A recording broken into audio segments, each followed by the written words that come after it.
Jadi sebenarnya masyarakat tidak terlalu khawatir harusnya begitu karena sudah ada penjelasannya, data-data pribadi seperti misalnya ada perselingkuhan begitu tidak akan diserahkan sampai ke Amerika begitu. Tidak sampai begitu ya. Kirain ntar data-data pribadi kita ntar server asing lebih paham isi hati dibanding kami. Nah, tapi untuk lebih lengkapnya kita sudah ada narasumber di studio yang akan berbincang bersama kami. Ada Pratama Persada, pakar keamanan siber. Assalamualaikum, selamat pagi Bang. Selamat pagi Bang Pratama. Pagi. Tapi sebelum kita berbincang dengan Bang Pratama, kita mau dengar dulu nih bagaimana tanggapan warga karena ini sudah polemik, sudah ramai di sosial media. Kita langsung bergabung dengan Syahda Yustisa. Selamat pagi Syahda, silakan dengan laporan Anda.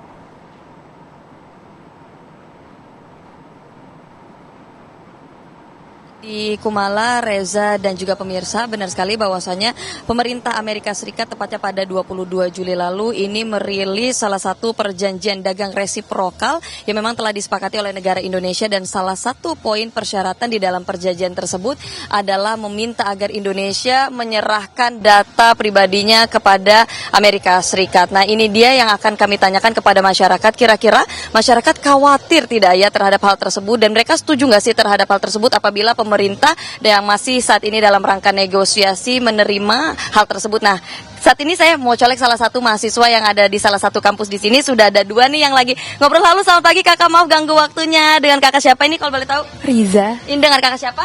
Nada. Nah, ini aku tanya ke Kak Riza dulu ya. Nah, ini ada isu nih Kak soal salah satu perjanjian dagang antara Indonesia dan juga Amerika Serikat. Amerika meminta bahwa data WNI diserahkan ke AS. Kakak sendiri melihat hal tersebut bagaimana tanggapannya? Sebenarnya agak cemas juga ya, khawatir gitu. Bisa jadi kan salah satu data pribadi saya juga jadi ditukarkan gitu. Jadi kakak sendiri setuju atau enggak sih sebenarnya terhadap hal tersebut? Kalau misalnya memang ya dikatakan kan data pribadi ya, kalau saya sih jujur kurang setuju kalau memang data pribadi yang ditukarkan gitu. Menurut kakak konsekuensinya apa sih sebagai salah satu mahasiswa melihat transfer data WNI ke AS itu? Kalau menurut saya tanpa ada pertukaran data pun kan masih ada resiko kebocoran data ya, apalagi kalau misalnya sengaja ditukarkan, apalagi ke negara lain yang kita nggak bisa kontrol digunakan sebagai apa datanya gitu. Jadi bisa jadi untuk mungkin perdagangan secara global dan kita nggak tahu kalau itu ternyata salah satu data kita gitu. Jadi bahayanya banyak sekali dan kita nggak bisa kontrol karena sudah ada di pihak negara lain seperti itu. Jadi kalau aku tarik kesimpulan dari omongan kakak ada rasa khawatir ya kayak sedikit ya? Betul.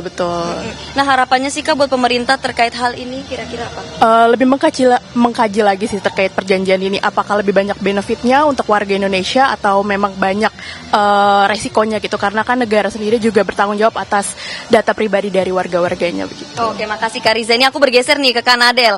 Kanadel, pertanyaannya masih sama kayak Kak Riza. Kira-kira tanggapannya soal data pribadi WNI yang nantinya akan ditransfer ke AS ini sesuai dengan permintaan AS, gimana melihatnya? Kalau saya pribadi kurang setuju ya. Yang pertama, kenapa? Soalnya saya gimana ya? Sejauh ini aja masih suka kita kebobolan data. Gimana kalau misalkan kita ngebagi atau enggak transfer data kita ke pihak asing? Jadi kalau kakak sendiri sebagai mahasiswa melihatnya setuju nggak sih? Saya pribadi cukup nggak setuju. Kira-kira boleh dijelaskan Kak konsekuensinya nih sebagai mahasiswa melihat transfer data yang diminta oleh Amerika Serikat ini sendiri gimana sih melihatnya? Kalau yang saya lihat itu yang pertama rakyat kurang dilibatkan ya untuk ambil keputusan ini. Tiba-tiba udah ada saya lihat berita untuk transfer datanya. Jadi kalau misalkan untuk sejauh ini mendingan tunda dulu deh gitu, atau enggak cari alternatif lain yang gimana kita data aman tapi keputusan bisa diambil juga. Baik, terima kasih kakak-kakak ya atas tanggapannya. Terima kasih banyak. Selamat berbincang kembali berdua. Yaitu tadi dia pemirsa tanggapan dari salah satu mahasiswa yang berada di sini. Memang untuk sejauh ini pemerintah Indonesia update-nya masih dalam rangka negosiasi terkait permintaan dari Amerika Serikat sendiri untuk meminta data warga negara Indonesia agar dipindahkan atau diberikan kepada Amerika Serikat. Dan sejauh ini analisa dari beberapa pakar dan juga sumber yang kami baca atau salah satunya lembaga cyber ini menjelaskan beberapa konsekuensi terkait dengan pemindahan ini apabila memang data warga negara Indonesia dipindah ke Amerika dengan mekanisme yang tidak tepat dan juga lancar. Ini berpotensi mengganggu geopolitik Indonesia dan juga ini mengganggu pengembangan kedaulatan digital tanah air. Sementara demikian. Baik, terima kasih laporan langsung Syahda Yostisa sudah minta komentar dari warga. Kita langsung ke Mas Pratama. Mas Pratama mendengar tadi tanggapan dari warga, banyak kekhawatiran meskipun Menteri Komunikasi dan Digital Mutia Hafiz sudah mengatakan bahwa sebenarnya transfer data ini memberikan kepastian hukum yang lebih terukur begitu. Logikanya seperti apa, Mas? Ya, jadi begini, memang yang dianggap banyak orang gitu bahwa nanti kita akan memberikan semua data kita ke Amerika, ya kan kemarin kita mikir kayak gitu kan. Di media sosial, di WhatsApp grup semua bilang, wah kita ini nanti akan menjadi negara bagian ke-51 Amerika karena kita menyerahkan semua. Kan gitu semuanya tuh, ya kan gitu. Seolah-olah bangsa Indonesia ini takluk sama Amerika, memberikan semua datanya, data apapun orang Indonesia kayak Amerika gitu. Padahal nggak kayak gitu. Jadi kayak gimana? Perjanjian ini ada karena ada perjanjian kemarin kerjasama perdagangan antara Amerika dengan Indonesia. Salah satunya adalah Amerika meminta agar jasa sektor digital itu juga menjadi faktor untuk dikerjasamakan. Nah, untuk itu sebenarnya mereka meminta adanya kepastian hukum gitu ketika perusahaan-perusahaan Amerika itu mereka nyari duit ke Indonesia. Kenapa butuh kepastian hukum? Karena historinya Amerika ini di negara-negara lain sering menjadi korban. Sebenarnya nggak jadi korban karena dia juga punya masalah gitu ya kan. Contohnya misalkan di Eropa.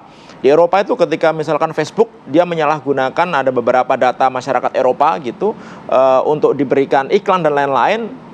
Ternyata Eropa yang memiliki GDPR, General Data Protection Regulation, kayak PDP-nya di Indonesia, itu nuntut. Dan Facebook kena tuh $400 juta. Nah, bahkan itu kan yang kita takutkan juga, Mas. Nah, gini sebenarnya gitu. Memang kita harus takut sekarang.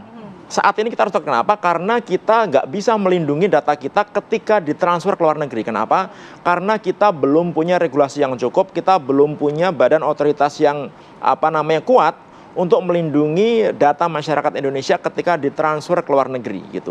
Tapi apakah itu haram? Sebenarnya enggak. Karena di dalam Undang-Undang Nomor 27 Tahun 2022, Undang-Undang Perlindungan Data Pribadi, itu di pasal 56 itu juga diatur sebenarnya. Bisa nanti ada transfer ke luar negeri, tapi nanti diatur gitu oleh aturan turunan dari undang-undang tersebut. Artinya apa? Harus ada aturan teknis yang mengatur bagaimana ketika kita mempertukarkan data kita ke luar negeri. Jadi bukan kita ini memberikan data kita mentah-mentah ke sana, enggak gitu. Tapi kita nanti akan mengatur bagaimana masalah proteksinya, bagaimana masalah perlindungannya dan lain-lain begitu. Karena apa? Karena nggak mungkin kita saat ini gitu tidak melakukan pertukaran data ke luar negeri. Contohnya misalkan kita ini menggunakan layanan-layanan yang berasal dari Amerika, yang sekarang kita pakai sehari-hari, Google, Microsoft, X, kemudian Meta, di situ ada Facebook, ada Instagram dan lain-lain begitu. Kita sadar nggak kalau selama ini kita nyimpen data kita itu di Amerika gitu, iya kan?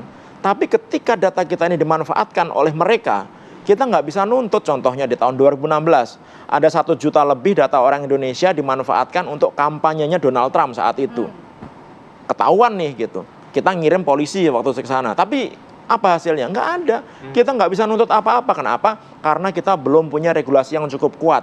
Kita tidak bisa mengikat Amerika, si Facebook saat itu gitu untuk mau menyesuaikan dengan undang-undang yang ada di negara kita, regulasi yang ada di negara kita gitu. Nah, dengan adanya ini sebenarnya gitu, kita harus segera prepare bahwa undang-undang PDP itu harus segera diimplementasikan. Dan ini udah telat ini karena undang-undang ini itu disahkan tanggal 17 Oktober 2022.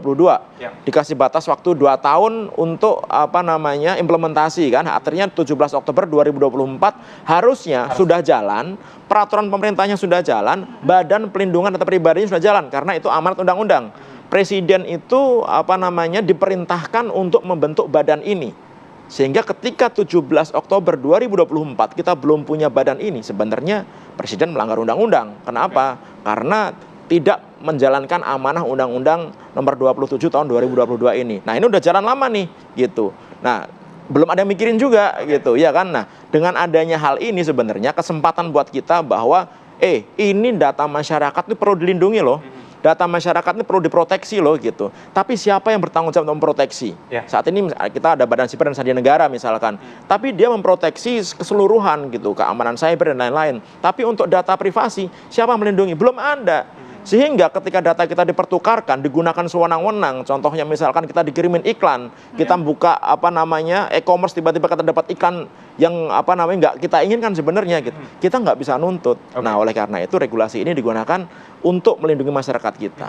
Gitu. Bang, yang cukup jadi perhatian adalah entah ini kebenaran atau tidak begitu ya.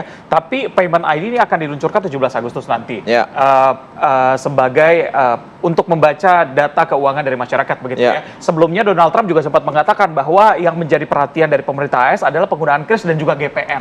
Ini ada hubungannya apa enggak? Iya, Amerika itu sebenarnya takut sama Indonesia. Kenapa? Karena kalau Indonesia ini berdaulat gitu, mereka susah nyari duit ke Indonesia. Contohnya misalkan mereka punya Visa, mereka punya Mastercard kan gitu.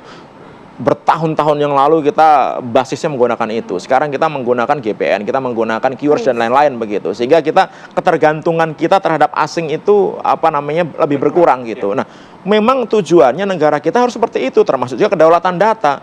Kalau bisa ya kita bikin data center sendiri di Indonesia yang besar. Kita bikin perusahaan-perusahaan yang bisa melayani masyarakat kita. Kita bikin media sosial yang ada di Indonesia, kita bikin email yang ada di Indonesia, sehingga data masyarakat kita itu hanya kita simpan di negara kita. Cuma sekarang kan belum.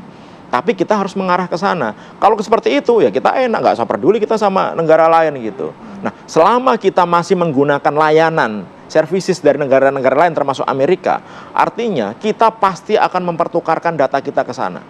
Selama ini pun sebenarnya kita sudah melakukan itu, tapi kita nggak sadar. Orang-orang yang ngomong di media sosial, wah ini pemerintah bermasalah nih, dia menggunakan WhatsApp. WhatsApp udah pasti servernya ada di sana. Wah, orang ngomong macam-macam di X ya. X punyanya Elon Musk, ada di Amerika juga gitu. Jadi kita ini sebenarnya secara de facto gitu sudah menyimpan data kita di sana, tapi kita belum ada perlindungannya. Nah, dengan ini harusnya kita membuat perlindungan lebih kuat untuk masyarakat Indonesia. Kita terbatas, tapi apakah Payment ID ini berhubungan dengan sikap dari pemerintah AS? Iya apa enggak? Pasti berhubungan. Kenapa? Karena Amerika itu mau agar layanan digital perusahaan-perusahaan digital Amerika itu bisa masuk ke Indonesia tanpa ada halangan gitu. Berarti Mas Pratama kita harus mendorong pemerintah untuk segera membuat regulasinya dan membuat badan PDP harus ada itu. Gitu. Oke, terima kasih Mas Pratama atas waktunya memberikan penjelasan. Dan pemirsa, kita akan kembali di Apa Kabar Indonesia Pagi dengan kabar-kabar viral yang tidak boleh Anda lewatkan sesaat lagi.